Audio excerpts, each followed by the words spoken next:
Warning, this episode may contain disturbing content, soothing narration, and mild existential dread. Basically, murder ASMR for stressed professionals. Listener discretion is advised. Hell, it might be necessary. Disasters are messy things. Trying to reconstruct a coherent disaster response afterward is like trying to put toothpaste back in the tube. And in Texas City, a response as chaotic and uncertain as the explosion itself was unfolding. With the entire volunteer fire department decimated in the first blast, civilians, victims themselves, were suddenly thrust into the role of rescuer. Many of those who survived the explosion were severely injured. Some had their clothes blown completely off by the blast. Others closest to the port suffered ruptured eardrums, leaving the walking wounded struggling to communicate as they tried to organize evacuations and search for survivors. Anyone with a working vehicle became an ambulance. Civilians ferried the wounded to hospitals in Galveston and Houston, while the fire departments from neighboring towns fought their way toward Texas City against the stream of fleeing traffic, dodging debris and shattered infrastructure to reach a city that was still burning. And the fires weren't simple fires. Chemical plants and refineries surrounding the port had been ripped open by the blast. Tanks burned, pipelines leaked. Thick, black smoke rolled across the city as uncertainty spread about exactly what chemicals were burning and what risks rescuers were exposing themselves to just by remaining there. And sitting just a few hundred feet from the wreckage of the Grandcamp was another ship, the High Flyer. Another Liberty ship, another ship loaded with ammonium nitrate fertilizer. When the Grandcamp caught fire earlier that morning, the High Flyer had still been in the process of loading cargo. After the first explosion, the ship had been heavily damaged, torn from its moorings, and shoved across the slip, where it became tangled against another vessel, the Wilson B. Keene. And for more than 12 hours, help poured into Texas City from anywhere that it could. Military personnel, Red Cross workers, doctors, nurses, morticians, volunteers, anyone who could carry bodies, transport the injured, clear debris, or put water on a fire. Families searched desperately for loved ones. The city's young mayors scrambled to organize committees and delegate responsibilities in an attempt to create some kind of order from the destruction. But what unfolded could never have been anything other than chaos. There had never been a mass disaster plan for Texas City. There was no coordinated training scenario for a port catastrophe ever. Certainly not for industrial explosions powerful enough to wipe out an entire fire department in mere seconds. The procedures were being written in real time by people stumbling through shock, smoke, grief, and exhaustion. And rumors spread through the city faster than the fires themselves. New explosions, poison gas clouds, incoming storms, more ships at risk. Now, some warnings were real, but others weren't. And after what had already happened, nobody really knew what to believe. And in the middle of all that chaos, something very critical was overlooked. The cargo aboard the High Flyer, and the danger that it still posed to a city already shattered by one catastrophe. Today we continue our discussion of the shockwaves that shook Texas City, Texas in 1947, right here on Crime to Burn.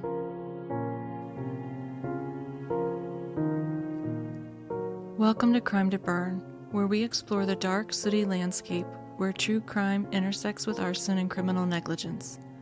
Join us as we sift through the ashes to bring you the story of what really happened.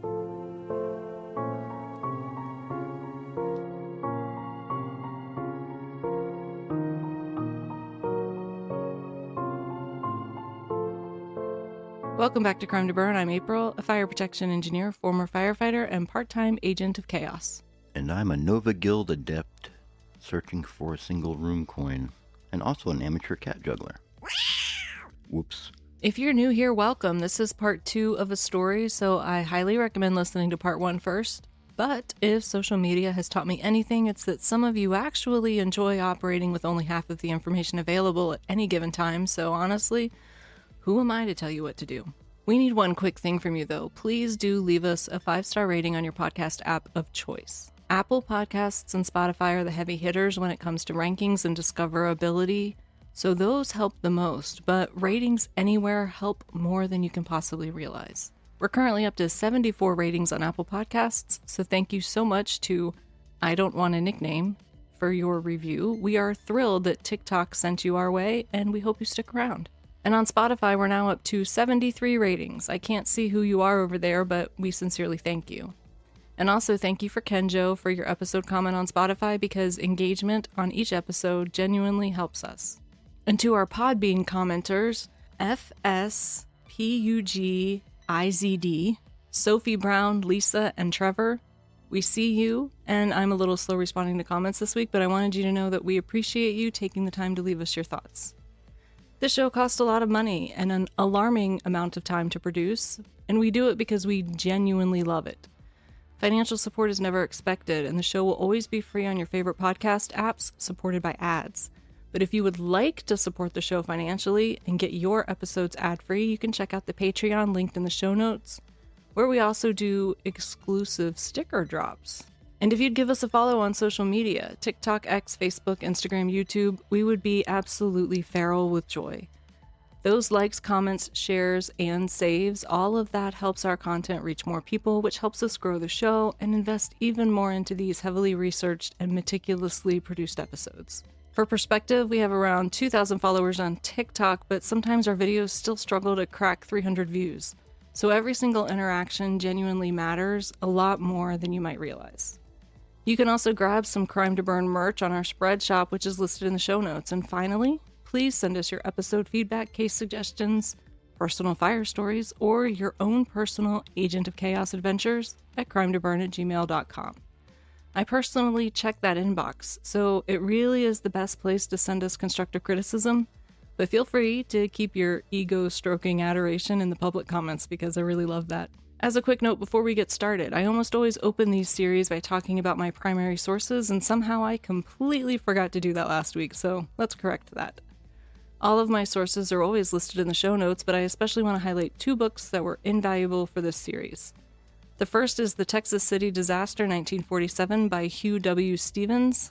This book feels very much like an attempt to reconstruct the disaster as methodically as possible from a very fragmented and often contradictory historical record. So if you're looking for something closer to an incident report or technical reconstruction, this one is your best starting point. The second is City on Fire, the explosion that devastated a Texas town and ignited a historic legal battle. That book leans much more heavily into survivor accounts and personal experiences from the people who actually lived through the disaster. And as I worked through both books, I found that the broad sequence of events lines up remarkably well between the two of them. There are some minor discrepancies, but honestly, that's inevitable in any mass casualty traumatic event. When hundreds or thousands of people experience the same catastrophe from different locations in different states of injury and shock, people's recollections are never going to align perfectly. And I actually think that both authors did a tremendous job of taking something really chaotic, fragmented, and emotionally overwhelming and turning it into something understandable, reconstructible, and honestly teachable. Now, I really struggled to write this portion of the story for our series. And in trying to understand why I was struggling so much, I realized it's because the disaster response itself was deeply fragmented in real time. No one, not even the people directly involved, had a complete understanding of what was happening as it unfolded. Communication systems were damaged, infrastructure was failing, and there was no coordinated disaster plan. Information moved unevenly, inconsistently, and sometimes not at all. And that means many of the people that were making critical decisions were operating on incomplete or outdated information. And afterward, when survivors tried to reconstruct events, their recollections naturally reflected that chaos. People remember learning things at different times from different people and in different ways, so trying to untangle exactly who knew what and when they knew it and how they responded to it is honestly frustratingly difficult. And with any mass casualty disaster, there are always very small decisions, tiny moments, many now lost to time, but those are the things that end up having really enormous consequences. So my goal here is not to give you a perfect minute-by-minute reconstruction, because honestly, I don't think one truly exists for this disaster. My goal is to give you the clearest and most responsible reconstruction possible while still making this feel like a story about real human beings instead of a technical incident report. But just know, what was unfolding in Texas City was absolute chaos. And trying to reconstruct chaos after the fact is about as straightforward as untangling a pot of overcooked spaghetti. So let's start with what we learned last week. The Grandcamp was loaded with tons of ammonium nitrate fertilizer. And while ammonium nitrate can become highly explosive under certain conditions, at that time it was generally treated as a relatively harmless product during shipping.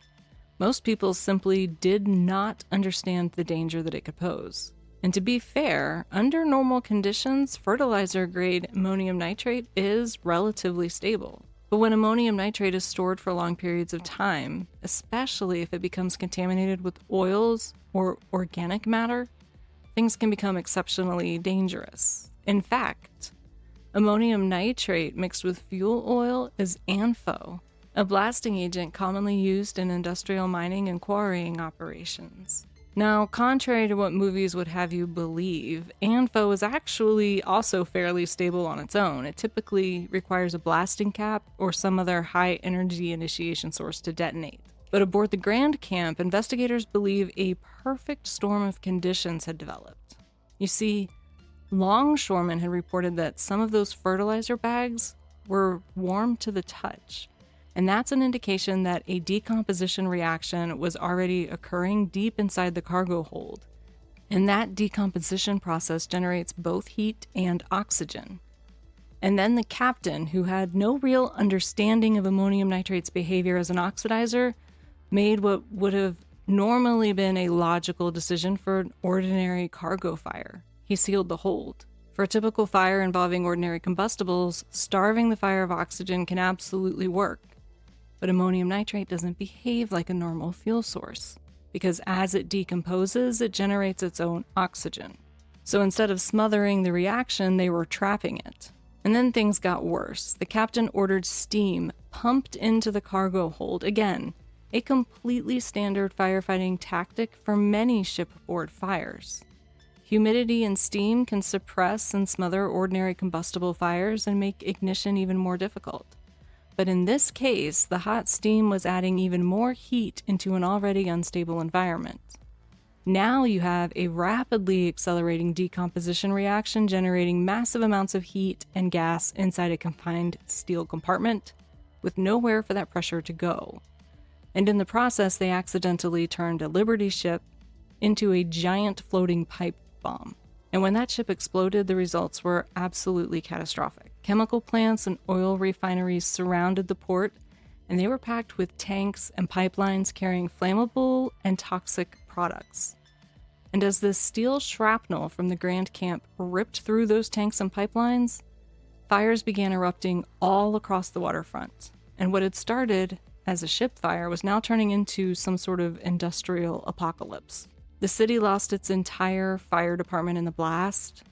The explosion also knocked out the police radio system, which meant emergency communications with surrounding cities suddenly had to be routed through the local telephone office, where workers were currently on strike. So aside from the initial calls placed by the chief of police to Houston authorities, there were very few meaningful updates for hours until radio communications could be restored, which meant that outside Texas City, officials were trying to organize a disaster response with basically no information. The Houston police received word that a ship had exploded, and that was essentially it. No one knew how large the ship was, nobody knew what cargo it had been carrying, nobody knew how many people were injured or how many were dead, or even what conditions currently looked like inside Texas City. So emergency responders in the neighboring towns were left trying to mobilize for a catastrophe that they couldn't even define. It was basically, okay, we need to respond. Respond to what exactly? Well, we're not really sure. But even without details, one thing was obvious. Whatever had happened in Texas City was enormous, because in Galveston, people could literally look toward the horizon and see a giant mushroom cloud rising over the city. And windows had shattered as far away as Houston. That's 40 miles from where the blast occurred. That was 1946? 1947. 1947. What year did the bombs get dropped on Hiroshima and Nagasaki?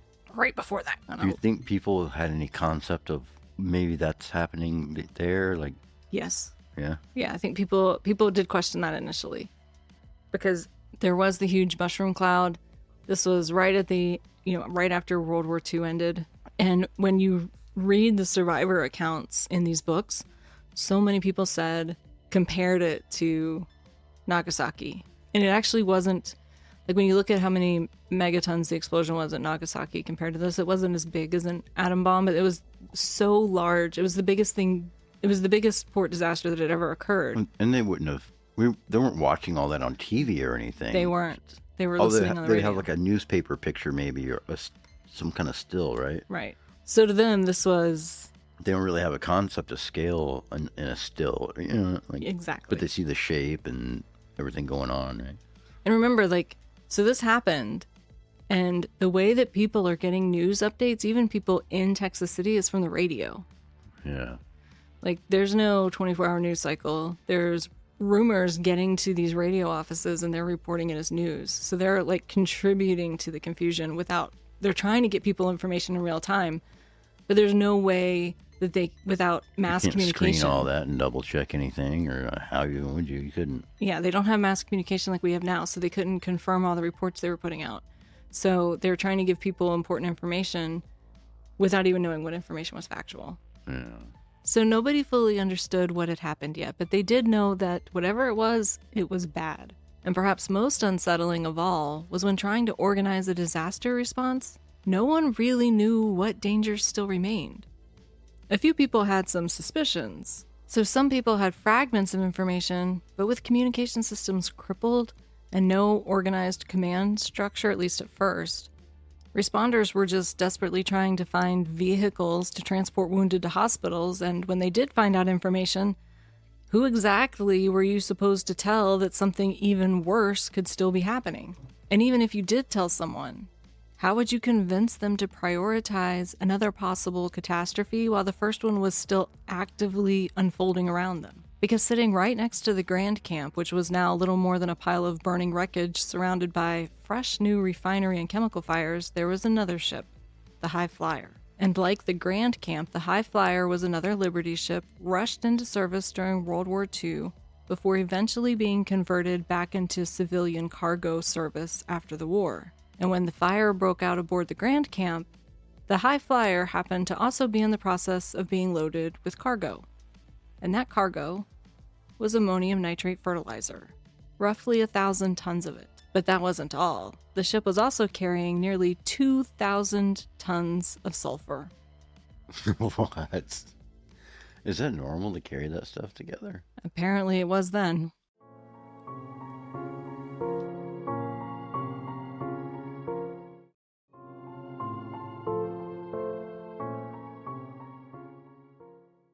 When the Grandcamp caught fire, the captain of the High Flyer ordered the ship's holds sealed. The intention was obvious: prevent any of the fire or sparks from the Grandcamp from spreading to the High Flyer, which sounds completely reasonable, until you realize that this story has already demonstrated how catastrophically wrong reasonable decisions can become when no one fully understands the materials that are involved. But despite the growing danger, the High Flyer was not immediately evacuated. And when the Grandcamp exploded, crewmen were still aboard the High Flyer, and some survived purely by luck, and others were unfortunately badly injured. And the High Flyer itself was heavily damaged in the blast. The blast actually tore the High Flyer from its moorings and sent it crashing into the vessel beside it, the Wilson B. Keene, and left the two ships tangled together in the burning port.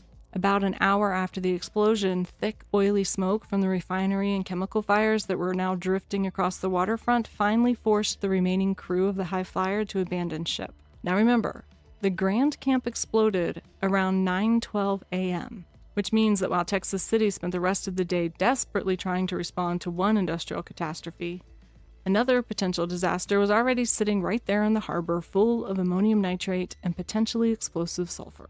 Now, the High Flyer was owned by the Lykes brothers. That's Lykes, and I'm assuming it's Lykes, but it's really hard to find pronunciations for old companies online, so we're going to have to just guess on that one. I think the listeners will let it slide. And the company's main offices were in Galveston, and that's where concern began mounting almost immediately when news of the explosion in Texas City started spreading. Because they knew that the High Flyer was there, and they also knew another one of their ships, the one next to it, the Wilson B. Keene. They knew they were both in the port. Now, company officials were desperately trying to get information out of Texas City about the condition of both vessels, but communication with the city was fragmented at best. Fortunately, or at least what seemed fortunate at the time, 2 tugboats had already been dispatched from Galveston earlier that day to inspect some repair work that had recently been completed on both the High Flyer and the Keene. And those tugboats were the Propeller and the Albatross. So, the company waited for word from the tug captains to tell them what the conditions were at the port. And just to cover all possible angles, the Lykes brothers also sent 2 company representatives by car toward Texas City so they could try to assess the situation firsthand. But they never made it to the docks. By the time those cars arrived near the waterfront, access roads were being heavily restricted in an attempt to keep the routes open for emergency vehicles and rescue crews. So they were turned away before they could get close enough to learn anything useful. So they returned to Galveston with basically no information. And then the tugboats returned. Their captains reported that the heat, smoke, and chemical fumes around the waterfront were so intense that they couldn't reach either ship. They had attempted to approach with a smaller boat as well, but even that crew had been forced to turn back because the visibility and conditions near the port were just so severe.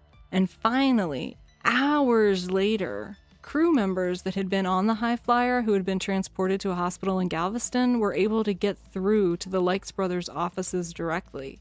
And that's when the company finally learned the extent of the damage to the High Flyer. The High Flyer's mooring lines had been snapped during the Grandcamp explosion, and the ship had been driven into the Keene, leaving 2 damaged vessels tangled together inside a burning port. So at this point, the Lykes brothers knew that the High Flyer had been damaged. But badly damaged is a relative term, and they still didn't really have enough information to fully understand what the conditions at the waterfront actually looked like or how much danger the High Flyer posed. What they did know was that both ships had been reportedly abandoned, meaning that the crews were either safe or already in hospitals receiving medical treatment. Interestingly, though, what Lykes brothers did not do was contact the Coast Guard. Now, I'm not saying that to point fingers, because this entire disaster response is basically a long series of people not doing things, not necessarily because they were negligent, but because the situation was just chaos. Communications were failing, and the tugboats couldn't safely reach the port. And reports coming out of Texas City were fragmented and inconsistent. The waterfront sounded like an industrial apocalypse, and from Galveston, the assumption was probably reasonable. Surely somebody at the port already knew what cargo was aboard that ship. What they had no way of knowing was that many of the officials who would normally have been responsible for tracking and communicating that information, they had been standing on the docks watching the Grandcamp burn when it exploded. So they were no longer in any position to warn anyone about what dangers still remained in the harbor. Meanwhile, back in Texas City, one of the men assisting the mayor with the disaster response had gone down to the waterfront himself to assess the situation. But the smoke was so thick that he couldn't even see the High Flyer or the Keene that were still sitting in the main slip. Later, during court depositions, he admitted he had simply assumed that those ships had already been moved. Some reports tell us that throughout the day there were longshoremen and dock workers who tried to warn different parts of the disaster response that the High Flyer had been loading ammonium nitrate fertilizer before the explosion. But information inside Texas City was moving in fragments. Some people believe the ships had already been removed from the slip, perhaps towed away earlier by tugboats. Perhaps blasted into the next county by a serious explosion. Others assumed that because the High Flyer had survived the Grandcamp explosion, the immediate danger had already passed. And that's the terrifying thing about disasters this large. One hand often has no idea what the other is doing, and information can be delayed or misunderstood, or assumed, or even lost entirely. Meanwhile, the city was still actively trying to rescue survivors, transport the wounded, fight refinery fires, recover bodies, and establish some kind of command structure from the ruins of an obliterated waterfront. And then around 8 p.m., roughly 11 hours after the Grandcamp exploded, someone finally reached the mayor's office with a terrifying update. Rescue workers were being pulled back from the docks because another ship carrying explosives was now on fire. Now, these reports were actually initially treated as not credible. And honestly, it's really not hard to understand why, because let's talk about what had been happening in Texas City up to this point. The people that were left in the city were severely traumatized, understandably. There were fires and smaller explosions that had continued all throughout the day as damaged tanks and pipelines and industrial equipment failed across the waterfront. And so all day long, rumors had been spreading. Another explosion was imminent. Poison gas was drifting through the city. Everyone needed to evacuate immediately. Now, some of those warnings contained legitimate concerns, but others were just pure panic. And every new rumor triggered fresh chaos. Medical personnel, recovery workers, volunteers trying to identify the dead, people assisting with embalming to prevent a public health crisis, all of them would suddenly panic and begin evacuating again before being urged back to continue working. By this point, people had effectively been crying wolf all day.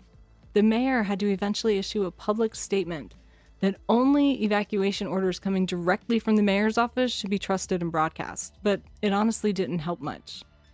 Because people were still driving through the streets yelling warnings from cars based on whatever rumor they just heard 5 minutes earlier, so it was absolute pandemonium.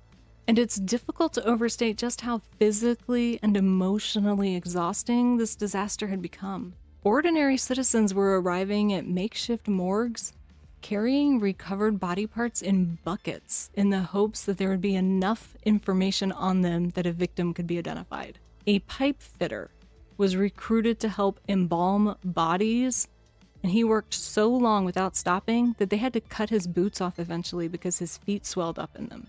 Boy Scouts and high school students were pulled into the response effort at an emergency medical clinic. And Texas City didn't even have a true hospital, so the local clinics were desperately just trying to stabilize the wounded long enough to send them to Galveston and Houston for treatment. And those same Boy Scouts that were helping to move injured survivors were also helping to move bodies to the morgue. This was no longer a structured emergency response run by trained first responders. In fact, it never was. At this point, anyone physically capable of helping was just trying to help. Imagine going to work that morning as a pipe fitter and ending your day embalming bodies during a mass casualty disaster, which is a task you had to learn on the fly. Someone's union representative is going to have something to say about that. But that was the level of collapse Texas City was dealing with. So once officials finally received and accepted the reports that the high flyer was still in port and was now on fire and potentially loaded with explosives, they contacted the Likes brothers' offices and essentially said, "Hey, y'all need to come get your boat." But according to later court documents, what was actually communicated to the ship's owners was somehow even more chaotic than that. They were reportedly told that there's some rumors claiming that the high flyer's on fire and carrying explosives, and they're causing panic and scaring away the first responders. So the implication was basically, your damaged ship is becoming a problem for us and people are freaking out about it, so come deal with it. And this is apparently the moment that the Likes brothers finally disabused officials of the idea that the high flyer was just some damaged, empty cargo ship drifting around the harbor. No, the high flyer was loaded with sulfur and ammonium nitrate fertilizer, which is not exactly comforting information to receive after one ship carrying ammonium nitrate had already exploded hard enough to delete most of your waterfront. So officials in Texas City basically hit pause and started trying to answer a very important question. Okay, is this actually another catastrophe waiting to happen? Which in retrospect sounds completely insane, because you're probably sitting there thinking, didn't y'all just watch one ammonium nitrate ship explode? Yes. But things are more complicated than that, because amid all the chaos flooding into Texas City, military personnel, medical teams, volunteers, rescue crews, another federal agency had also arrived, the Federal Bureau of Investigation. Yes, the FBI. Why? Well, this happened during the early Cold War, at the height of growing fears about communism and foreign sabotage. And almost immediately after the Grandcamp exploded, rumors started spreading that maybe this wasn't an industrial accident at all. It's very rational. Maybe the explosion wasn't caused by ammonium nitrate. Maybe it was deliberate. Maybe it was sabotage, terrorism. Maybe communist operatives had infiltrated the port. Rational paranoia. And suddenly the FBI found itself standing in the middle of an industrial apocalypse trying to answer the same basic questions everyone was asking. What the actual f*** just happened here? So no, they still were not fully convinced that ammonium nitrate itself had been the primary problem, at least not yet. At this point, investigators and officials were still trying to determine whether the Grandcamp explosion had been caused by the fertilizer cargo, a refinery fire, sabotage, or something else entirely. And before anyone wanted to order another major evacuation or to pull rescuers away from the waterfront again, they wanted some reassurance. Specifically, they wanted a chemical engineer to look at the situation and tell them that this was not about to become a second catastrophe. Which honestly feels a little like asking someone to pat you on the head and soothe you into some sort of peaceful ignorance. Because what everybody desperately wanted at that moment was for the high flyer to not be another bomb sitting in the harbor. And whatever chemical engineer they consulted offered what would become the most catastrophically reassuring opinion imaginable. He reportedly advised that if the fertilizer, or the ammonium nitrate, actually caught fire and did eventually explode, it would only produce a, quote, brief localized explosion. It would not pose any particular danger so long as the personnel were not directly aboard the ship, which is honestly difficult to hear in hindsight. But honestly, this is one of the dangers of expert opinions when someone is operating outside of their area of expertise. This man may very well have been an excellent chemical engineer who simply did not understand ammonium nitrate behavior under those conditions. And this is exactly why engineers, it is so important that you be able to say, I don't know. Those are not bad words. Frankly, some of the most responsible words an engineer can say are, I don't know, but I know someone who might. Because the moment you start confidently improvising outside of your competency, people can die. And whether this man genuinely misunderstood the risks, underestimated it, or simply didn't realize that he didn't know, the result was the same. Officials received reassurance at the exact moment they probably should have been terrified. But apparently, someone was still uneasy. Because instead of taking that reassuring expert opinion and marching straight down to the waterfront to tell all the first responders to put on their big girl panties and get back to work, he instead made another call to the shipping officials. And the message was essentially, hey, there's probably not any real danger here, but we do need to get this ship out of the harbor. I spoke to a chemical engineer and he said, it's fine. And now the heat and smoke around the waterfront, they're improving. So send your tugboats, they'll be able to get it. Which honestly is one of the recurring themes of this disaster. People repeatedly recognizing that something felt wrong, while simultaneously talking themselves into believing it probably wasn't that dangerous at all. Now this dude, a man named Tompkins, suddenly had a pretty terrible assignment. Because it's one thing to sit in an office and say, yeah, someone should probably get that burning explosives ship out of the harbor, but it's another entirely to convince actual human beings to volunteer to go do it. Now remember, there had already been a catastrophic explosion involving a ship carrying nearly identical cargo. Fires were now burning all across the waterfront, and smoke and chemical fumes, toxic chemical fumes, were rolling over the port. And on top of all of that, the high flyer still had its anchor down, meaning that even if the tugboats could reach the ship, they'd still have to overcome several thousand pounds of anchored steel before they could tow it free. So Tompkins called Bay Towing Company in Galveston and was basically like, look y'all, this ain't ideal, but we've got a ship to get out of the harbor and it's jeopardizing rescue operations. And officials were essentially like, sir, respectfully, you've got to be absolutely Looney Tunes. Because now they needed volunteer tug crews to head directly into an active industrial disaster zone to tow away a damaged ship carrying sulfur and ammonium nitrate after another ship carrying ammonium nitrate had already exploded hard enough to flatten most of the waterfront. Hey, you want to go rescue this boat? Maybe. What does it pay? It pays this much. That sounds good. Are we going to die? Yeah, probably. So it wasn't really a strong recruitment pitch. So, failing to convince anyone over the phone, Tompkins went there personally. And he spoke directly to the tug crews and explained what was aboard the high flyer, explained what was at stake, and basically said, I can't make you go, but I'm begging someone to care enough to go. And then something kind of remarkable happened. Once one person agreed to go, others started volunteering left and right, and suddenly they had 4 entire tug crews willing to attempt the operation. Honestly, Tompkins may have had a bright future as a motivational speaker. No, these guys are just good pirates.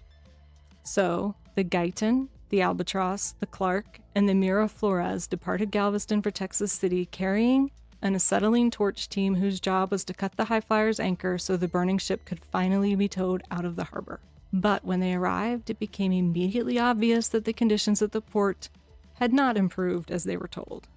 The heat was intense, the smoke was rolling across the waterfront, and the fumes from the burning sulfur inside the now burning high flyer made breathing difficult. The tug crews later described the burning ship as sounding like a volcano, with sparks and burning material blasting from the holds, while debris from the Grandcamp explosion, which included not just the ship's wreckage but also floating logs in the water, made it nearly impossible for the tugs to even approach the high flyer or the Wilson B. Keene.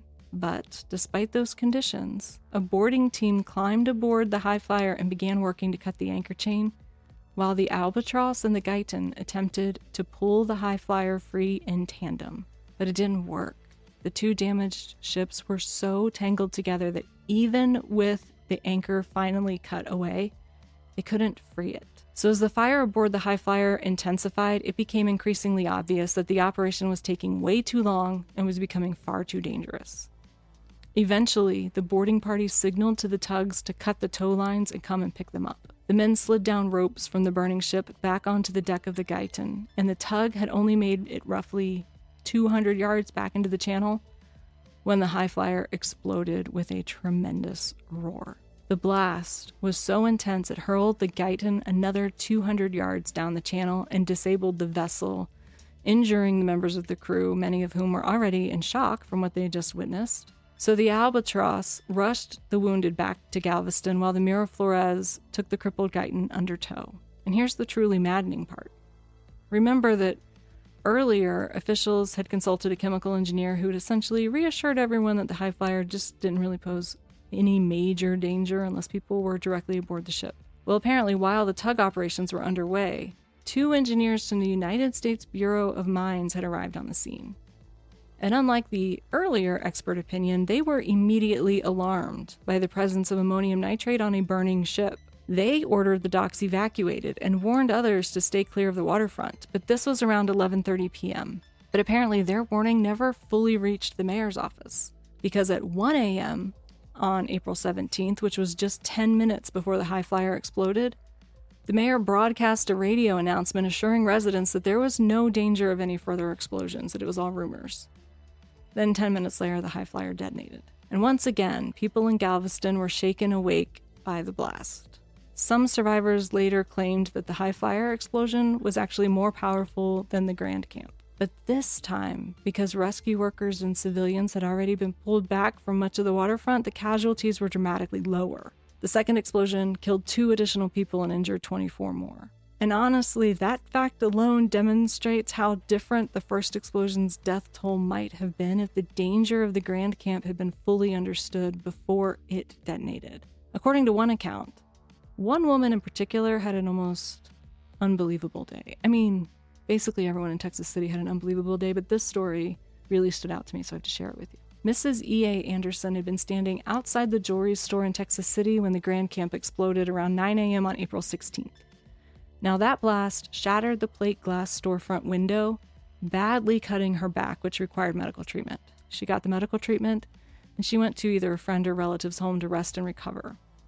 Later that night, she decided to return home around 1 a.m. In the meantime, that jewelry store window had actually been replaced. And somehow... Whoa, hold on. Yep. All this nightmare is going on, and someone can call a window guy and have a... Come on, dude. All that insanity that you just described. That is exactly my thoughts. Window guy? Apparently there is window guys showing up. The plumber is now the mortician. What's the window guy? Is still the window guy. I agree with you totally, but let me tell you what happened to Miss Anderson. And somehow, Mrs. Anderson once again found herself walking in front of the exact same jewelry store when the high flyer exploded and the replacement window shattered. No effing way. And once again, she suffered injuries to her back from the flying debris. So the real villain here is the window guy. He's definitely not on my Christmas card list. Damn, dude. Pick up a hose, dude. Like, you're installing a... How do you I don't even know. That was my exact reaction. Summon the presence of mind to install a window with all that going on? That sounds suspicious to me. All I can think of is that we know that the bank vault, the door blew off the bank vault. So I imagine... that there was a rush of people that owned businesses that were trying really hard to at least secure them. Because looters? Yeah. I can't even fathom looters in this scenario. Like, It's hard to fathom, but there was looting. There was concerns over holy looting. we are awful as a species. Stop that. Just that. stop it. Meanwhile, more shrapnel from the high flyer explosion was raining down across the city, which made additional fires erupt because that debris from the second explosion once again struck tanks and pipelines and industrial equipment that had somehow survived the first blast. But fortunately, because the second explosion occurred around 1:10 in the morning, there were far fewer people on the streets, and that dramatically reduced the number of casualties. But in the span of roughly 15 hours, Texas City had suffered 2 massive ammonium nitrate detonations. And next week, we have to answer the questions sitting underneath this entire disaster. Was this simply a terrible accident? Or were hundreds of deaths the predictable outcome of systemic negligence, complacency, and people operating way too far outside the limits of what they actually understood? The finale of Shockwaves, the 1947 Texas City explosion, is next week on Crime to Burn. You're not wearing your old man shoes. Well, any shoes I'm wearing are old man shoes. Don't chug that thing now. Slow down. Oh, sorry. Titrate. Jesus, take the wheel.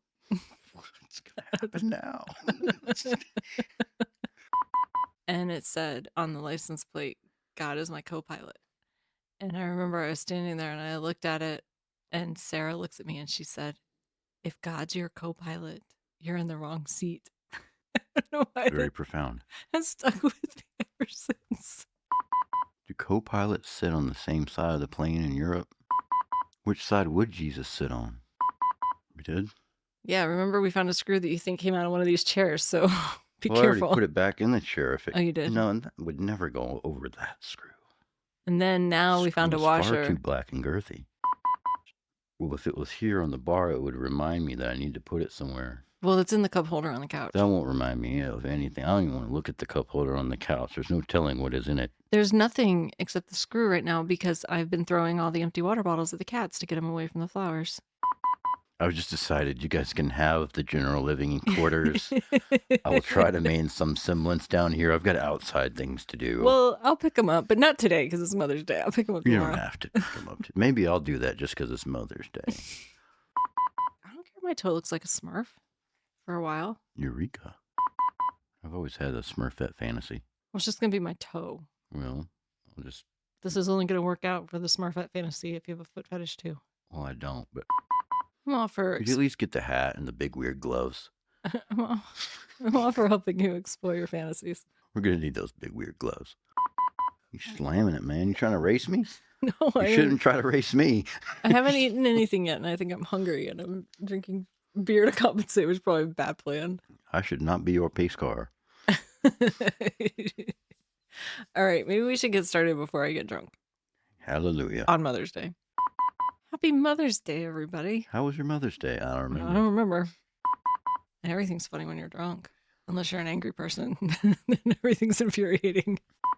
You are one of the most offensive people I know. It was supposed to be a joke, you know? It ended up being a wheelchair lisping joke. This is why censorship exists. Now that we got the lisping wheelchair out of the way, what are we going to do now? Many of those who survived the explosion... No one will survive that explosion. My goal is to give you the clearest... That's pretty clear. That tugboat, they had gone back into the channel, but they were actually turning around to come back and try one more time when the high flyer exploded. It was just chance. And the fact that they were only... all these crazy ass regular people risking themselves, you know, and you got window guy. Fire marshal walks into your facility. This is a violation. And then they will violate your booty. I have never seen a fire marshal do that, but I'm not saying it's not possible in certain towns. Let them fear it, though. Oh. Big fire investigator gonna get a hold of your booty.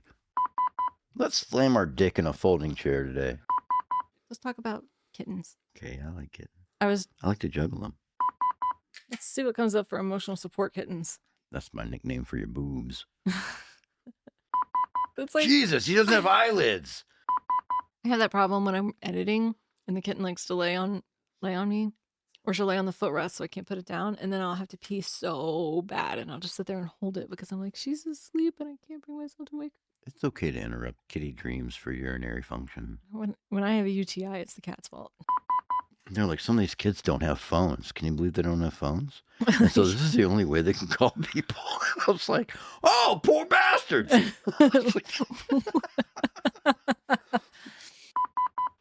in the clock, 1 in the sock. I hope so. I hope their tenacity pays off later in life because it's really pissing me off right now. Oh, dyslexia is a motherfucker. This Mother's Day, remember that time is a social construct. And if anyone judges you for drinking before noon, calmly remind them that mothers routinely locate missing shoes telepathically, survive on fragmented sleep, and hear the phrase, watch this, with their entire nervous system. And mimosas are mostly orange juice, and orange juice is part of a balanced breakfast, and science would want this for you. On this Mother's Day, don't forget to call your mom. And if she doesn't answer, it's because she doesn't have call waiting and I'm already talking to her. Oh. I'm sorry, she likes me more.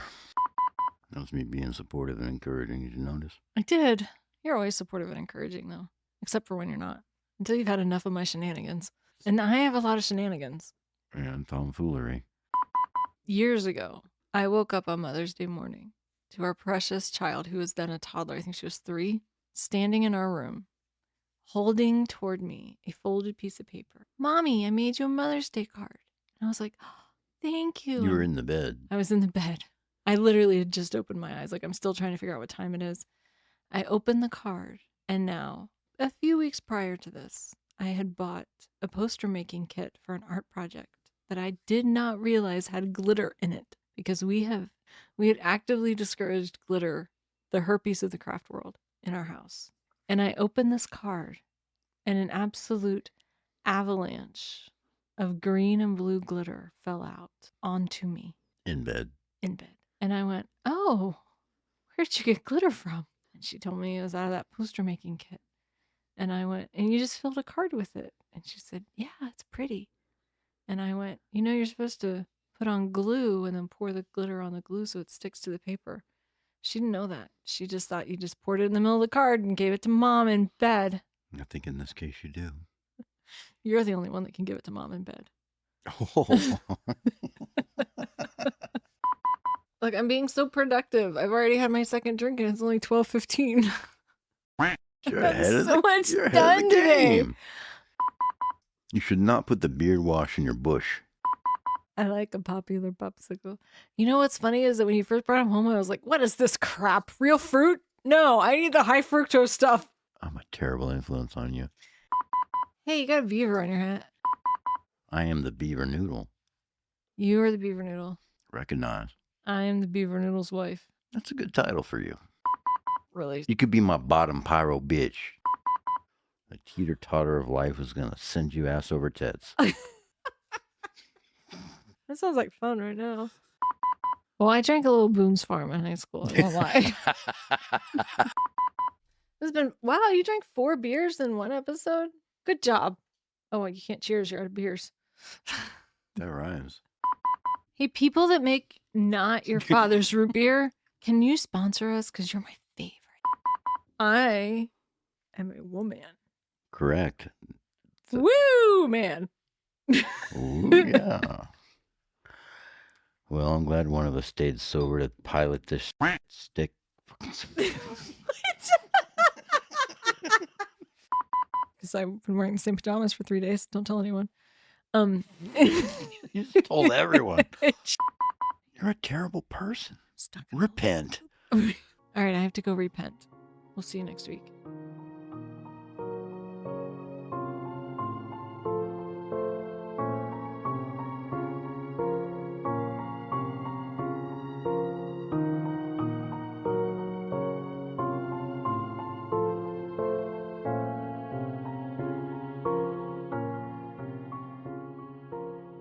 Crime to Burn is a production of Crime to Burn, LLC, where we light fires in your brain and not your buildings. All rights reserved. Still spiritually parched after this episode? It's okay, Steve believes in cross-pollination. Here's a trailer for a show we think deserves to infiltrate your ear holes in a good way. Don't forget to leave a 5-star review before you go. Steve is watching. Hey, true crime and dark history fans. This is Diego, the host of Lore and Crime.